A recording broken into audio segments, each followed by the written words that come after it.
habíamos conversado también en estos hitos significativos del desarrollo en la temprana infancia, que estaba el desarrollo de la motricidad gruesa y de la motricidad fina, ¿sí? Que la motricidad gruesa tenía que ver con la capacidad de poder como contraer el músculo, lo cual se llama como hipertonía, ¿sí? También encontramos en lo motor grueso que hay reflejos arcaicos, tales como cuando el bebé aprieta la mano. ¿Han visto esto que uno le pone un dedo al bebé y el bebé lo aprieta? Eso es un reflejo arcaico, ¿vale? Por otro lado está la motricidad fina, ¿sí? Que empieza o tiene sus orígenes cuando el niño empieza a cerrar el puño, pero también incluye el pulgar en este cierre. Recuerden que el pulgar es aquel que permite el despliegue de la motricidad fina. De hecho, el pulgar, tal como lo tenemos los seres humanos, es lo que nos distingue, por ejemplo, de, no sé, de simios, de monos, ¿verdad? Que tienen como el pulgarcito más pegadito. Si ustedes miran su pulgar, tiene una cierta separación que le permite un movimiento que pueden tomar ciertas cosas, pueden hacer quizá alguna actividad que requiera más detalle, mayor precisión, ¿sí?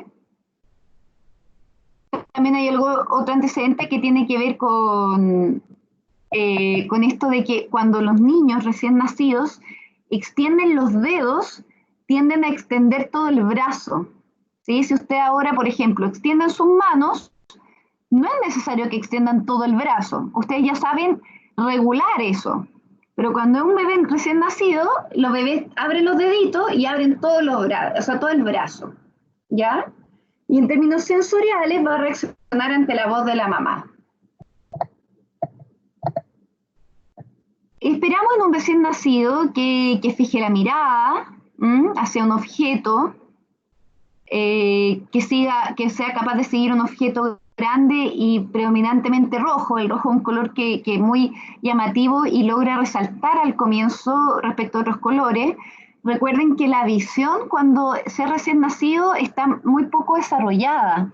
Hay otros sentidos que están mucho más desarrollados.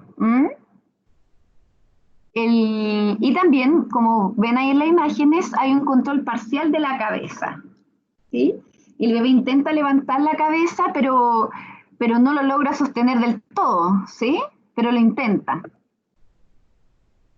Por acá tenemos en el desarrollo psicomotor la locomoción, ¿sí? Y a los 3 meses esperamos que el niño afirme el cuello, que lo logre sostener. Y esto es re interesante porque para que un niño pueda sostener el cuello, va a implicar que haya un cierto engrosamiento muscular en esta zona que permita sostener la cabeza, ¿ya? Entonces, para que vean que hay un montón como de desarrollos paralelos que se da desde el momento que, bueno, desde antes que el bebé nazca, pero también cuando el bebé nace. A los 6 meses ya se puede sentar, se espera el gateo entre los 9 a los 10 meses, se logra parar entre los 9 a los 14 meses y ya logra comenzar la marcha entre el año y el año y 3 meses.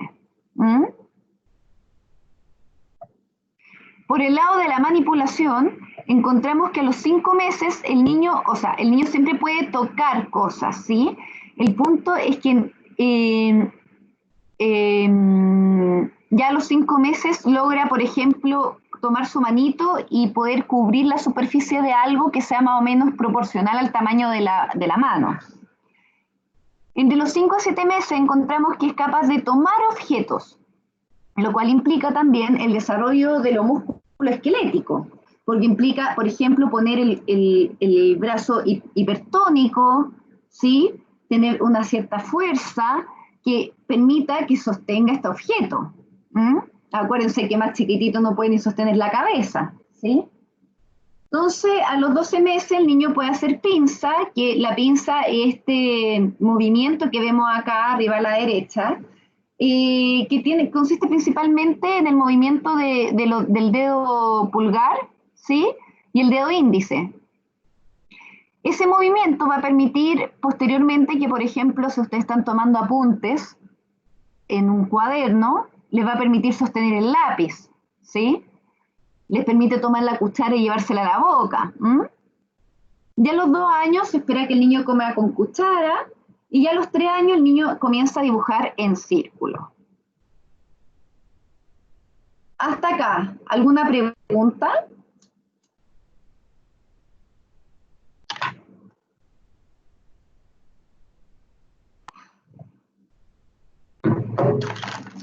Profe, Dígame.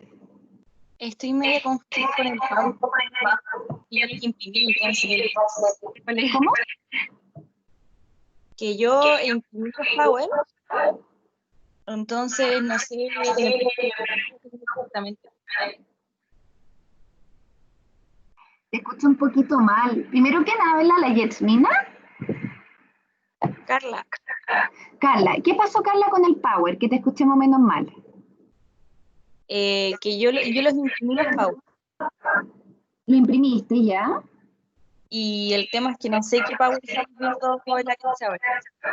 Mm. Acá, mira. Ah, ya. Gracias, ¿Y qué profe. pasó? No se preocupe.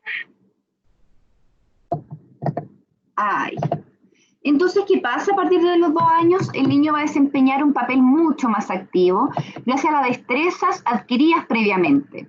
Se desplaza libremente y va a sentir curiosidad por explorar el medio. ¿Sí? En este sentido, ya a los 2 años esperamos que el niño tenga capacidad de autosuficiencia.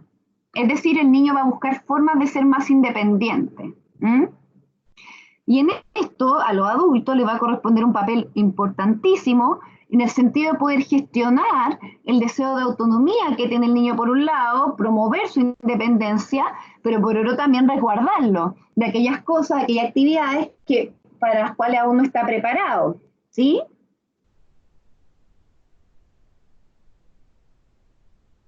Es cada vez más difícil separar las áreas clásicas entonces del desarrollo psicomotor, porque van a empezar a influir factores culturales y socioemocionales, ¿sí?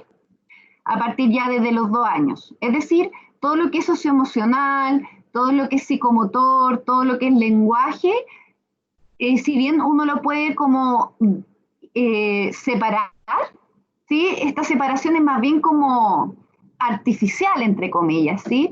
O funciona a propósito del propio estudio, ya sea de lo psicomotor, de la coordinación visual, ¿sí? Pero ya a los 2 años como que todo esto confluye y se van influenciando mutuamente.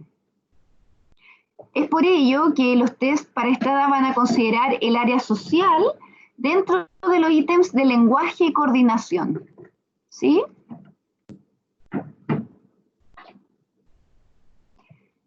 Por el lado del control de esfínter, recuerden que el esfínter es un órgano, es un músculo que permite retener y soltar.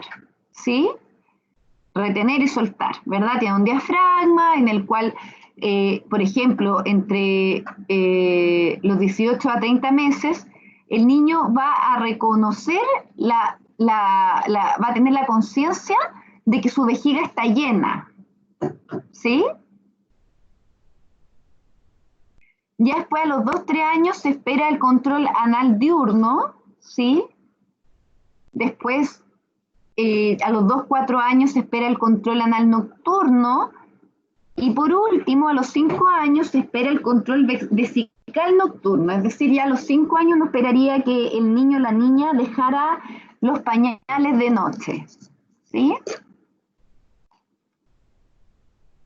Primero esto se logra de día, luego de noche. Se dice que primero se controla la orina, después las heces, pero ojo, porque la orina en la noche es como lo último que se logra. Y es súper importante, estimadas y estimados, que en caso de enuresis o encopresis, pregunten siempre por antecedentes familiares y o también contextuales.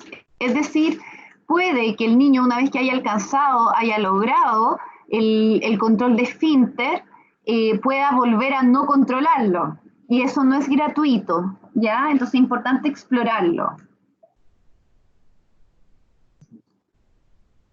Por otro lado, respecto al desarrollo cognitivo, ya lo vamos a revisar en mayor profundidad con los planteamientos de Jean Piaget.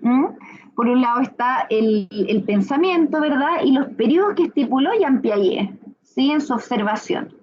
Entonces, el primer periodo de los 0 a los 2 años, que se llama periodo sensorio-motor, en el cual se plantea que el pensamiento y el aprendizaje, ¿sí?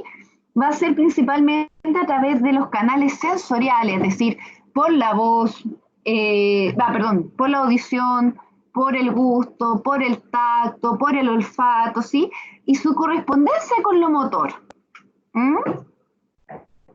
Después vamos a tener un desarrollo, o sea, un estadio preoperacional, ¿sí? Que es muy vinculado, está muy vinculado a lo que entendemos como pensamiento concreto. El pensamiento concreto es aquel que cuando yo les pregunto o le pregunto a alguien en qué se asemeja un avión a un auto, si alguien te responde en que ambos son grises, sería un pensamiento más concreto.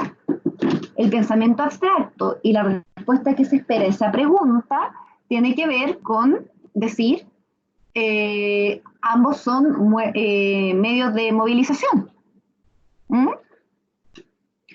Por otro lado, tenemos las operaciones concretas, donde ya hay una cierta lógica instaurada, ¿sí? El niño hay cierta capacidad de abstracción, ya opera el principio de reversibilidad, pero aún hay aspectos del pensamiento formal o abstracto que aún no han sido incorporados, que ya se esperan que se alcancen a los 11 años, ¿sí?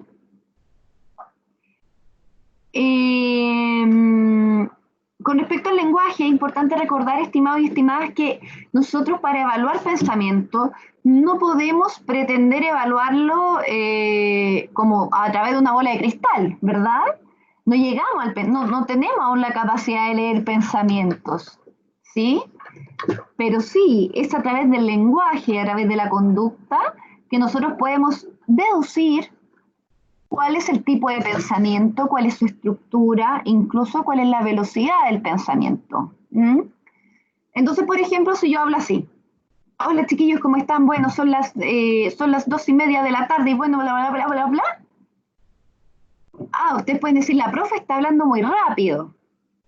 Y si ustedes quisieran deducir cómo está la velocidad de mi pensamiento, dirían, wow, está un poquito taquipsíquica. Recuerden que lo taqui y lo bradi se ocupan cuando. El taqui es cuando está muy acelerado algo, por eso se habla de taquipsiquia, o algo que es mucho más común, por ejemplo, la taquicardia.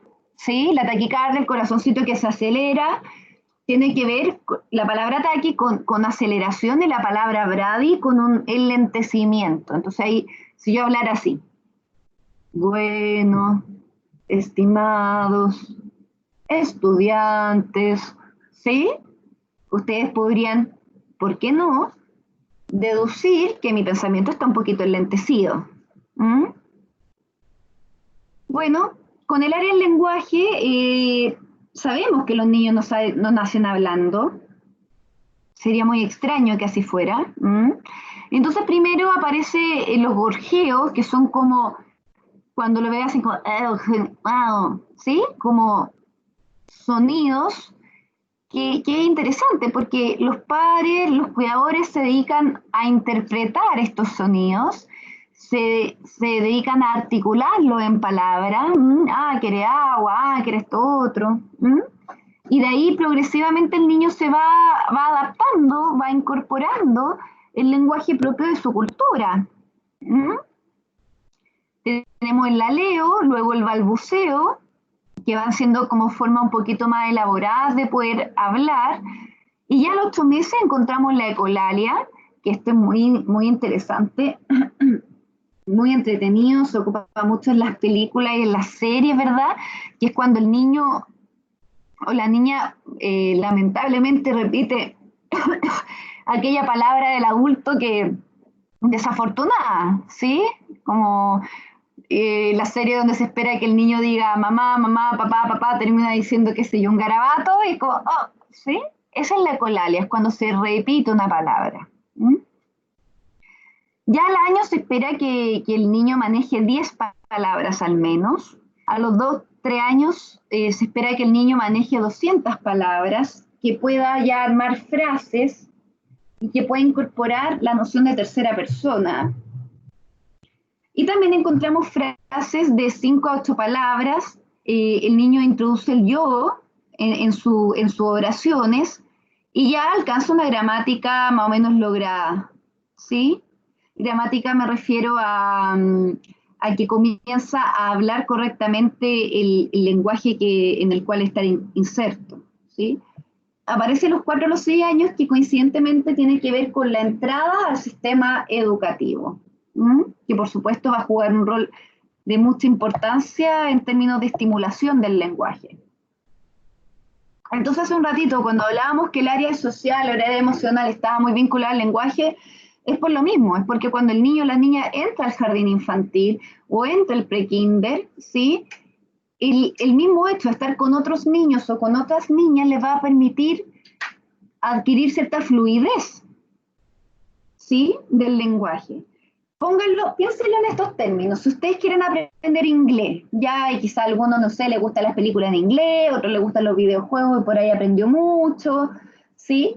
Pero una forma que ayuda mucho a la fluidez del lenguaje es poder juntarse con otra gente que hable inglés, ¿sí?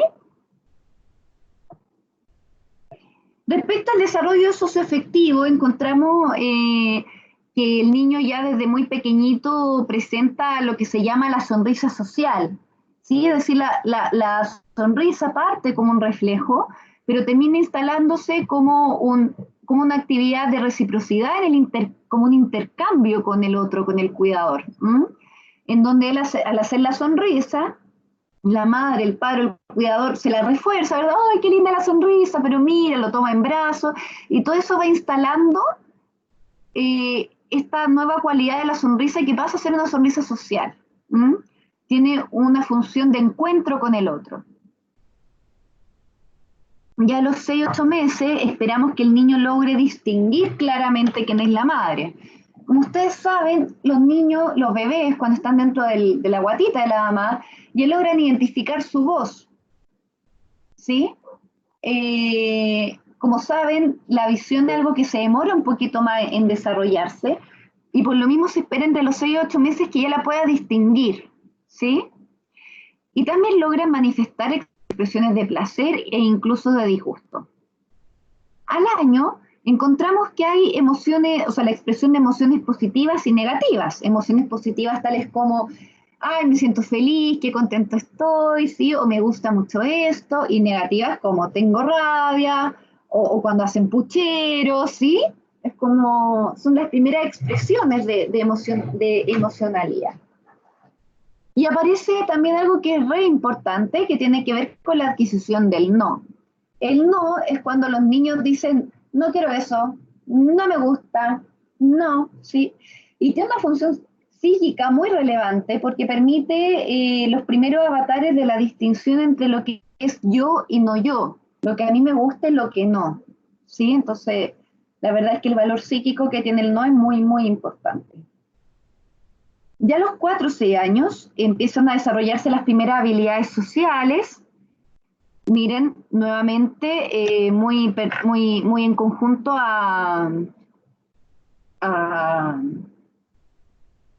al inicio del pre-kinder, ¿sí? Y ahí es donde encontramos nosotros que este desarrollo de habilidades sociales va a poder ir aportando en el desarrollo de otras áreas, tales como el pensamiento, tales como el lenguaje, tales como la adquisición de motricidad cada vez más fina. Entonces, en términos de psicomotilidad, encontramos que en la motricidad gruesa, a los 3 años, el niño ya puede correr con seguridad. Si ustedes ven ahí la foto, ¿verdad? Aparecen ahí 2 niños, uno un poquito tanto mayor que el otro. Y es interesante porque para que un niño pueda correr implica un montón de funciones psicomotoras y cognitivas que no son gratuitas. Implica la noción de propiocepción, es decir, el niño conoce espacialmente su cuerpo, sabe dónde está ubicado su cuerpo, ¿sí? Tiene coordinación que le permite levantar un pie y luego el otro. ¿Ya? tiene cierta fuerza que le permite sostener el correr, ¿sí? Entonces, cosas que para nosotros los adultos son tan básicas, cuando uno se pone a pensar en todas las funciones que están implicadas, es bien interesante, no es gratuito, ¿sí? En términos de motricidad fina, ya se espera a los 3 años que pueda construir torres de cubo, o sea, sí, de cubo, de 6 a 8 cubos, ya inicia dibujando la figura humana, puede hacer círculos y ya intenta recortar con tijera. En términos de lenguaje, va a sostener un diálogo, ya se va a saber su nombre completo, ya distingue colores y ya comienza a estructurar frases de 3 palabras, ¿sí? Y en términos conductuales, el niño ya no va a ser como muy pasivo a la hora de vestirse, ¿sí? Recuerden cuando uno viste a un recién nacido es como que hay que agarrarle un poquito la manito, metérsela por el, ¿sí? Que la cabecita y que, ¿eh? Aquí el niño va a ayudar a vestirse solo o a desvestirse. ¿Mm? Y también va a buscar comer solito.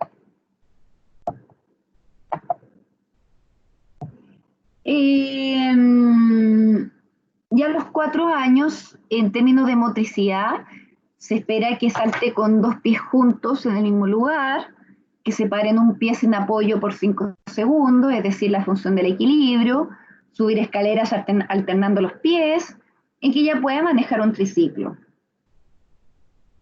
En términos conductuales, se espera que el niño ya pueda abotonar y desabotonarse, puede desatar cordones y puede hacer una línea en forma de cruz. Disculpen, copiar una línea en forma de cruz. En términos de lenguaje, ya logra reconocer e identificar lo que es grande y lo que es chico, conoce los nombres de algunos objetos, ya en verdad de los que están cerca de él o de ella, de bastantes objetos, reconoce su sexo, su género, va a estructurar frases más complejas y ya reconoce figuras geométricas y colores. En términos de banderas rojas, ¿sí? Las banderas rojas se ocupan cuando vemos que hay algún tipo de rezago en el desarrollo, ¿sí? Que podría ser una alarma frente a situaciones donde notemos que el desarrollo está como algo interrumpido y por ende que habría que pedir ayuda o intervenir o estimular. Hasta acá, ¿alguna pregunta?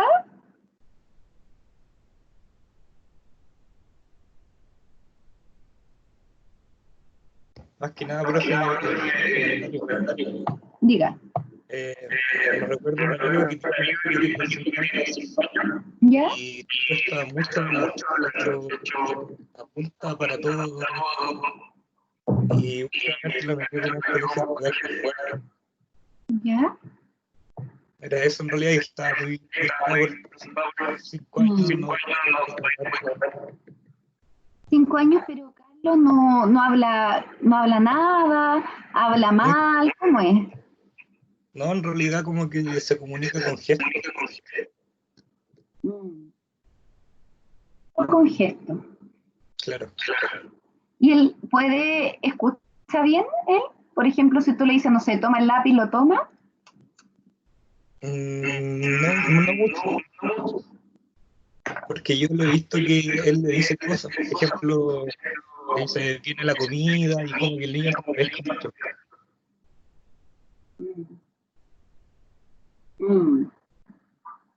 Oye, ¿tu amigo lo ha llevado a algún tipo de evaluación? Este año lo empezaron a evaluar, donde lo metieron en un colegio de habilidades de lenguaje, parece, no sé cómo se Sí, llama. así se le llama, sí. Se ha ido soltando un poco el niño. Oye, pero ponte tú, ¿puedes decir su nombre? No. Claro, ahí en ese caso, Carlos, la sugerencia es primero descartar cualquier discapacidad física. Física me refiero, por ejemplo, a alguna discapacidad auditiva, Claro. alguna discapacidad visual. O sea, yo me tiraría más por la discapacidad auditiva, poder descartarla y en caso que esté bien poder explorar en profundidad qué es lo que está pasando, porque efectivamente a los 5 años ya se espera que los niños puedan, como habíamos revisado recién, armar frases largas, Claro. poder interactuar a través de las palabras, sí. Pero yo creo, Carlos, y que lo interesante de lo que estamos hablando nosotros y nosotras tiene que ver con que justamente cuando notamos rezago, la temprana edad es una excelente edad para intervenir. ¿Te acuerdas? Como por el tema de la neuroplasticidad, Sí, como de las ventanas neuronales, como justamente un excelente momento para intervenir. Si encuentro que lo complejo, Carlos, particularmente en la antigüedad, había muchas personas claro, eso no se diagnosticaba, no se intervenía, llegaba a su vida adulta y tenía un montón de dificultades. ¿Mm? Sí. vale, perfecto. Gracias, Carlos. ¿Alguien más? ¿Profe? ¿Sí? ¿Qué pasa si el niño no tiene problemas de audición? ¿No tiene problemas de qué? Camila Carrasco, ¿verdad? Sí, ¿me escucho? Sí, se escucha perfecto. Dígame. Ah, ya. ¿Qué pasa si el niño no tiene problemas de audición? Que igual conozco al hijo de una amiga, que tampoco habla, o sea, no formula palabras ni nada, y tiene 3 años, y tampoco sabe decir su nombre, o sea, no sé si no sabe, pero no lo dice. Pero además de no decir el nombre, ¿hay alguna otra área? Por ejemplo, no sé, pues pueden nominar objetos. O sea, es que el niño cuando quiere algo solo lo apunta. Y le dicen así como, no, pero dilo tú y se lo repiten y el niño no dice nada. ¿Y qué edad tiene el niño? 3. 3 añitos. Oye, en términos, ponte tú de dibujo, ¿cómo lo has visto? Hoy en verdad yo nunca lo he visto dibujar, pero sí jugar y no sé, el niño puede estar jugando ya con un camión. Y yo me pongo al lado de él para jugar con él y él como que toma el camión y me da la espalda y sigue jugando. Ajá. Es como que no juega mucho contigo. ¿Algo así? Sí. Mm. Sí, mira, o sea, yo creo que hay que ser bien como cauto a la hora de, como, bueno, vamos a revisar después con la anamnesis, que hay que ser bien cauto a la hora de dar un diagnóstico. Yo creo que es súper importante, a ustedes les van a hacer un montón de estas preguntas, ojo, como van a ser psicólogos, créanme que van a ser el miembro de la familia, que es como, Camila, oye, ¿qué problema? ¿Sí? Entonces, en eso yo les voy a dar una sugerencia desde ahora ya.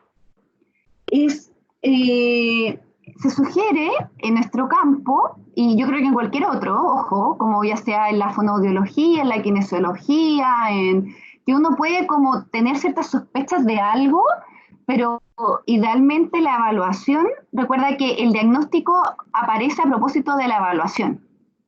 Y la evaluación tiene dos grandes patitas. Por un lado, la evaluación tiene que ver con recabar antecedentes relevantes, entre ellos los que ahora les estoy mostrando a ustedes. Por eso yo les estoy mostrando esto, porque es importante que cuando ustedes evalúen a un niño puedan explorar todas estas áreas que estamos conversando. Y por otro lado, que sería más la parte de los antecedentes, de la anamnesis.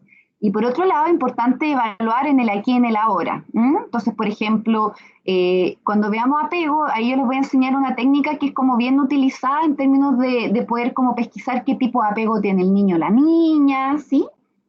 Entonces eso, Camila, yo creo que cuando notamos que una persona, no sé, pues, de algún amigo, algún familiar, uno nota que hay cierto rezago, yo creo que siempre es importante sugerir una evaluación. Y las evaluaciones muchas veces nos permiten primero como mitigar como las angustias de lo que eventualmente podría tener el niño o la niña, localizar el área de rezago y poder posteriormente intervenirla. ¿Sí? Eso. Ya, profe, gracias. Sí, pero yo creo que es súper importante eso de la evaluación porque a mí me pasó con un primo chico de ¿Ya? como 2, 3 años y no pescaba nada, así uno le hablaba y estaba como en su mundo y al final los papás no querían como asumir lo que podía tener. y lo terminaron llevando a médico y porque uno le ponía la radio así a volumen y tampoco prestaba atención. Y le hicieron exámenes por si tenía problema auditivo y al final se dieron cuenta que tenía autismo. Por ejemplo. Sí, sí, tal cual. Eso suele ocurrir, Arancha. De hecho, el autismo es un trastorno que en los últimos años, Arancha, yo te diría unos 10 años atrás, tiene un boom junto al de déficit atencional y al de trastorno conductual en la parte infanto-juvenil, que es súper relevante. Hay muchos niños diagnosticados con autismo. Y efectivamente, es como, yo pienso, a mí me pasa mucho atendiendo adultos, particularmente en psiquiatría, que cuando tú le dices a los padres su hijo tiene esquizofrenia, en verdad es como, uno no sabe muy bien. Si nosotros no estudiáramos lo que estudiamos, no tendríamos idea, nos asustaríamos, nos urgiríamos, ¿verdad? Es como, y la verdad es que ahí es súper importante, Arancha, el manejo que tenga el equipo de salud respecto a la entrega del diagnóstico, respecto a esta tendencia que yo les comentaba a ustedes, que es una tendencia a culpabilizar a la familia y particularmente a la madre, que es un mal que hay ay, me sonó como medio profético, pero es un mal que hay en los equipos de salud. Uno tiende como, esta mamá así, como, no sé qué, pero no, pues, ¿sí? A veces más que culpabilizar es importante poder pesquisar los recursos, poder calmar la angustia de la madre, del padre, ¿verdad? Mostrar que hoy en día con los tratamientos que hay, ya no es como, no sé, yo me acuerdo, por ejemplo, hace, qué sé yo, 15 años atrás, a las personas con esquizofrenia que no estaban internadas en el psiquiátrico, las familias las encadenaban en la casa para que no salieran. Sí, hay muchos relatos de esa línea que son súper abrumadores. Y hoy en día, gracias a Dios, y miren, con lo poquito que tenemos de presupuesto en nuestra red de salud pública, particularmente en salud mental, igual ya tenemos una red relativamente formada, se pueden hacer intervenciones tempranas, ¿sí? Entonces yo creo que el escenario es distinto. Entonces es súper importante, Arancha, y espero que tu conocida, que tu familiar haya podido recibir ese apoyo por parte del equipo de salud, ¿verdad? Como del diagnóstico, poder bajar alguna angustia, poder proponer un tratamiento, ¿sí? Eso. Sí, más que nada para que puedan asumirlo y llevarlo de mejor manera. Exacto, porque los papás se culpan. Sí, yo encuentro que eso para mí es algo muy heavy, como las mamás, Arancha, sí, es como una cuestión tan fuerte, como que las mamás tienden a culparse mucho. Como, bueno, si yo les he hablado, pues como que en Chile y quizá en el mundo, sí, yo lo estudié aquí más a nivel chileno, pero que las principales cuidadoras tienden a ser las madres. ¿Mm? Voy a leer algunas preguntas del chat. Esta es como la parte del matinal, ¿o no? Así como, bueno, a Matías Bocheri dice, esa incorporación del otro en la castración, profe, Matías, temón, ¿sí?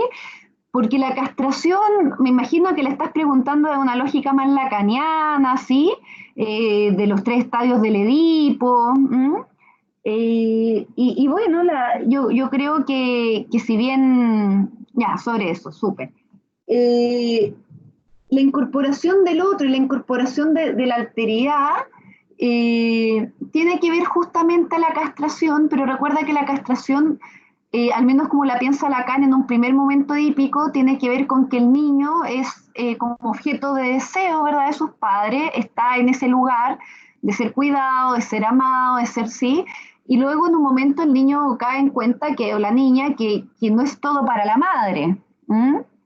Y por ahí se desmitifica un poco la omnipotencia de la madre, y también se entiende que la madre no es un gran otro omnipotente, sino también que un sujeto, valga la redundancia, sujeto a la realidad, que tiene que ir al baño, que tiene, no sé, necesidad de llamar por teléfono a alguien, que en algún momento se está trabajando, tendrá que volver a trabajar, ¿sí? Te lo estoy poniendo como bien en básico, como para poder ilustrar un poquito mejor esto. Y de ahí entonces el niño dice, bueno, si yo no soy el deseo de mi madre, ¿qué lo es? ¿Sí? ¿Qué lo es?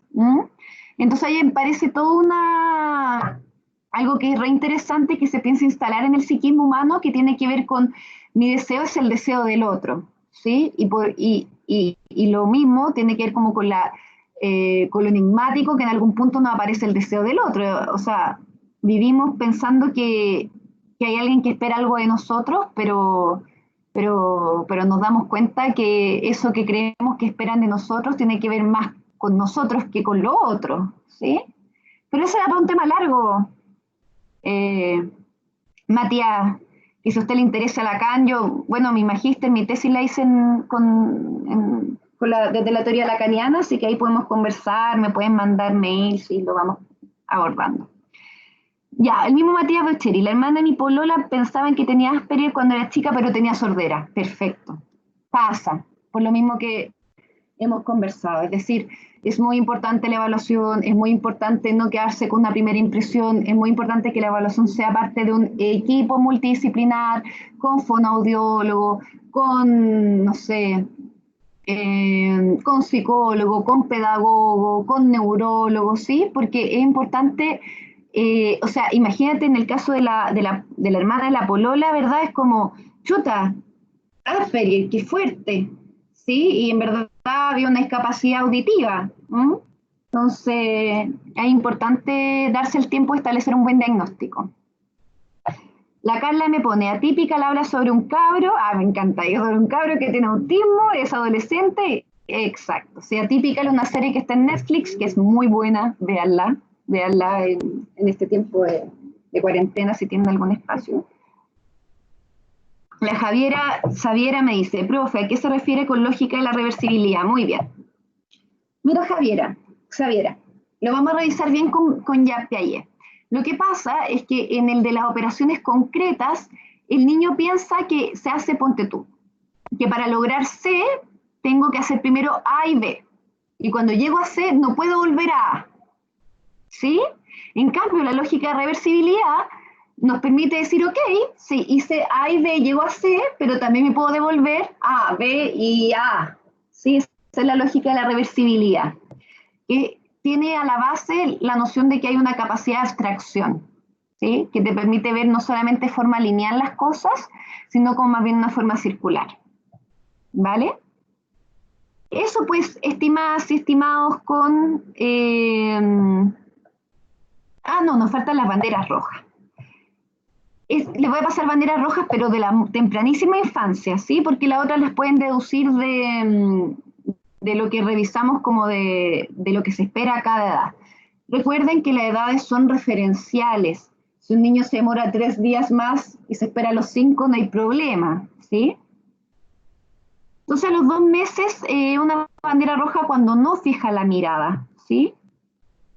Esto como de la mirada perdida. No muestra alerta especial a la madre, cuando todavía no se instala el tema de la sonrisa social y cuando no empiezan estos como primeros gorgojeos, que son como los inicios o del periodo más del prelenguaje, ¿sí? De lo prelingüístico. A los 4 o 5 meses, cuando el niño no ayuda a sentarse, en general recuerden que algo que es muy interesante, quizás ya lo han leído en los textos que hemos revisado en la cátedra, es que es como que el ser humano tiene la capacidad propia, como una capacidad para el desarrollo, ¿sí? Es como, tenemos como un potencial hacia el desarrollo. Entonces, en general, a los 4 o 5 meses el niño tiende a sentarse, y si no puede, y los papás lo toman, va a ayudar a sentarse. Entonces aquí, la bandera roja es que no ayuda a hacerlo. Cuando no gira, cuando no es capaz de sujetar un cascabel, y también se repite cuando no gorjea.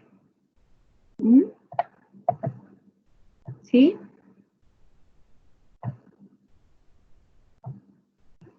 Eso pues, estimados y estimadas, con lo que es desarrollo en la tempranísima infancia. Ahora vamos a ir con algo que se llama, espérenme, modelo ecológico. ¿Sí? ¿Conocen el modelo ecológico? ¿Les suena?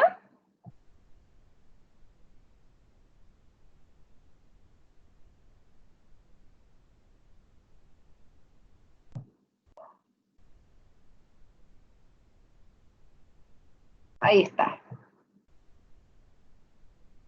Antes de empezar voy a leer acá algo que me dice la Antonia.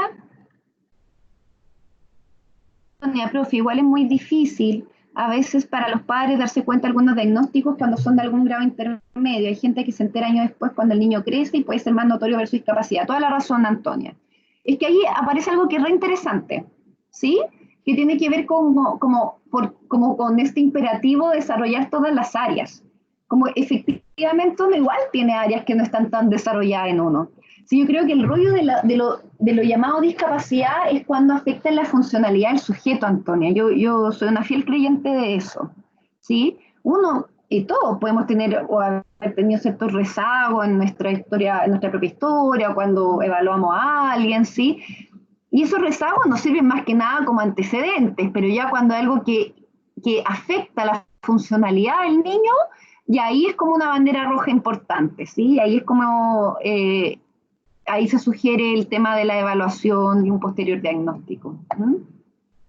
Pero cuando, claro, tú mencionas como grado intermedio, yo lo llamaría como según niveles, ¿verdad? Hay como niveles de severidad, niveles moderados, nivel, no sé, bajo, ¿sí? Y el nivel bajo va a requerir una intervención quizá con menos densidad tecnológica, ¿sí? Es decir, no sé, me imagino sugerencia para los padres para bajar en la casa, ir evaluando cómo pasa esto, algún control cada un mes, ¿sí? Entonces, es muy importante, como tú señalas, Antonia, que dependiendo como del grado, como de cómo se afecta la funcionalidad y el grado de si es severo, si es moderado, si es bajo, va a depender mucho del tipo de intervenciones que se van a ofertar, ¿sí? Si es de Bateson, dicen por acá. Vimos la ecología de la mente de Bateson. Qué bueno que hayan revisado a Bateson. Profe, ese modelo ecológico. Carla, yo ahora tengo que subir el power del modelo ecológico, ¿vale? La Antonia nos dice, es que a mí me pasó que tengo hipoacusia en un grado alto y como busqué formas de anteponerme con la lectura de labios, nunca superé en mi familia, por ejemplo. Súper, Antonia. Si eso pasa, acuérdate como de la neuroplasticidad, como que si tenemos, no sé, a mí me pasa, yo soy una fiel convencida de que tuve déficit atencional y lo sigo teniendo. Es como, pero uno busca formas de poder como solapar ese déficit, por así decirlo, ¿sí? Y al final, mientras las personas puedan funcionar o haya cierto funcionamiento que permita hacer la vida como la quiere, no debe haber mayores problemas. ¿Sí? Hasta que una profesora lo notó y le dijo a mi mamá que había algo que ver en la audición. Sí, pues en ese sentido ahí los profesores juegan un rol muy importante, pues, que o no son los que están gran parte del tiempo productivo del niño, ¿verdad? O despierto del niño con ellos. ¿Mm? Bueno, el modelo ecológico de la teoría de Ure Bronfenbrenner. Es un modelo que es muy utilizado. Ustedes pueden ir a manuales de guías técnicas de APS, de los modelos de orientación de los servicios sanitarios, y siempre va a aparecer el modelo ecológico, siempre. ¿Por qué? Porque el modelo ecológico nos va a permitir un análisis que es re interesante, que tiene que ver con cómo entender la conducta del sujeto, cómo entender el desarrollo a la luz de la interacción de distintos sistemas en los cuales el sujeto participa. ¿Mm?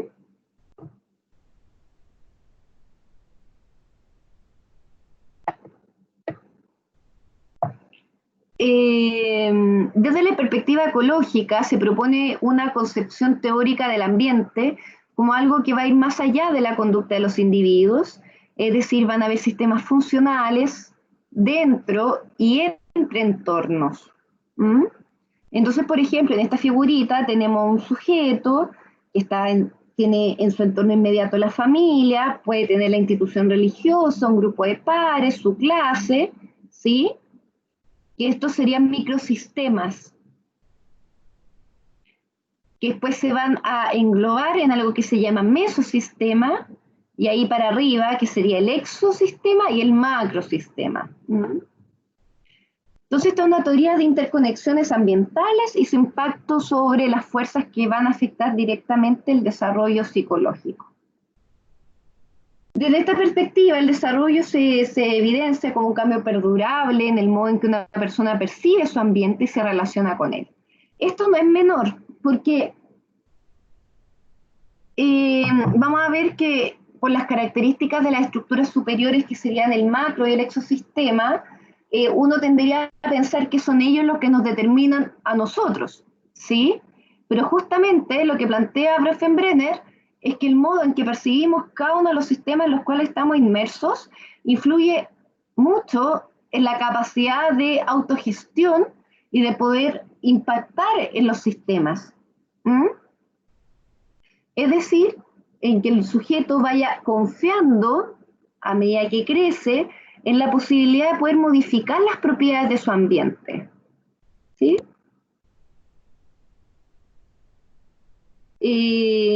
Por otro lado, cuando se habla de ambiente ecológico, vamos a hablar de un conjunto de estructuras seriadas, cada una de las cuales va a caber dentro de la otra. Y aquí aparece la idea de las muñecas rusas. ¿Ustedes conocen las muñecas rusas?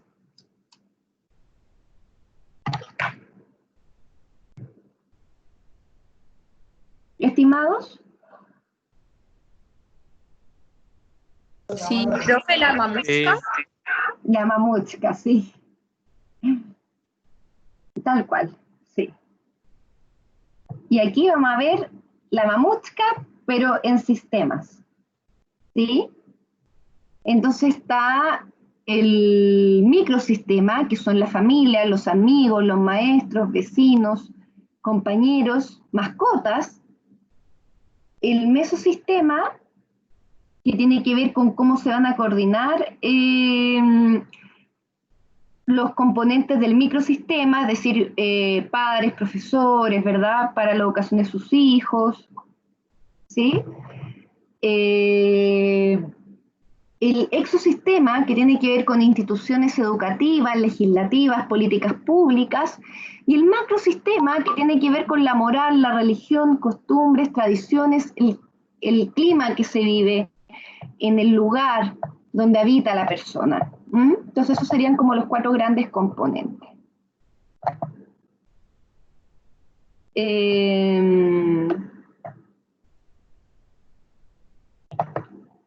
Entonces vamos a hacer una clasificación del entorno. Como les contaba, el microsistema es el entorno inmediato, es la relación cara a cara, ¿sí? El mesosistema sería las relaciones entre estos entornos inmediatos. Es importante recordar que el exosistema, el sujeto no participa directamente, ¿sí?, pero tiene mucha influencia en el ambiente inmediato en el que se desenvuelve la persona. Y el macrosistema tiene que ver con un complejo de sistemas seriados, interconectados, y miren qué interesante, como una manifestación de patrones arqueados por la ideología, ¿sí? Entonces, por ejemplo, yo voy a hacer algo bien burdo, porque me voy a poner a mí misma de ejemplo, pero ya. Por ejemplo, microsistema de la Raiza. La Raiza trabaja en un hospital, ¿verdad? Entonces, mi microsistema son, no sé, mis compañeros de trabajo, mi jefatura, mis pacientes, ¿verdad? Con ellos yo me relaciono directamente. El mesosistema sería el hospital, ¿verdad? Porque quizás mi paciente también tiene una hora, qué sé yo, con otorrino, ¿sí?, que es parte también del mismo sistema. Pero el mesosistema tiene esta característica de que es un entorno donde interactúan otros entornos, ¿sí? Otros entornos del microsistema. Ahora, el exosistema ya no sería el hospital, no sería el hospital, sería, ¿qué creen ustedes?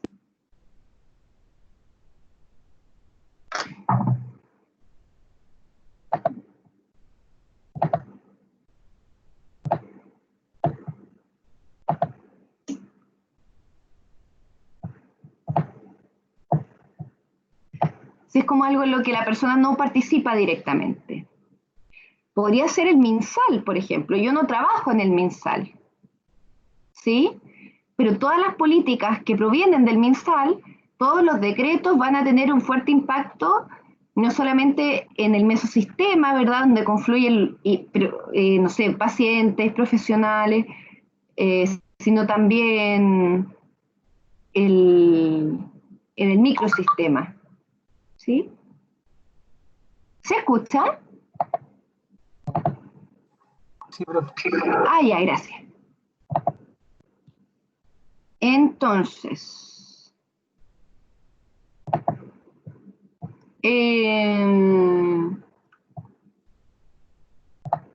bueno, y el macrosistema correspondería, si el exosistema sería el MinSal o, no sé, la subsecretaría de redes asistenciales, ¿sí?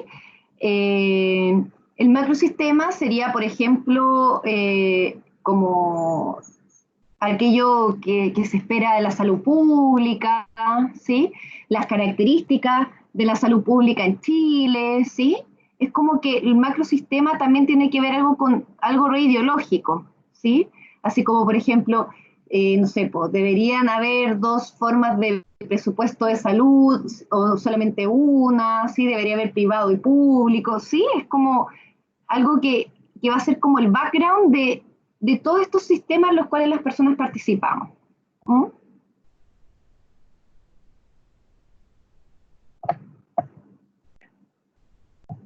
¿Hasta acá alguna pregunta?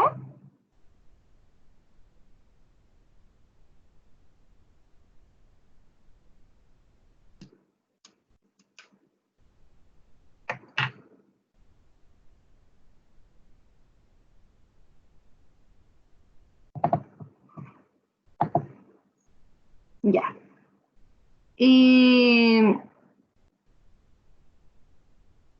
Se ve el power, ¿verdad? ¿Se ve chiquitito o se ve grande? Chiquitito. Ya. Ahí. Entonces, en todas las culturas, los entornos de una clase van a tender a ser muy parecidos y en otras culturas van a haber notorias diferencias a propósito de, no sé, del marco socioeconómico que hay en esa cultura en particular, a propósito de las expectativas que haya, del comportamiento, de lo que se espera de sus ciudadanos, ¿sí?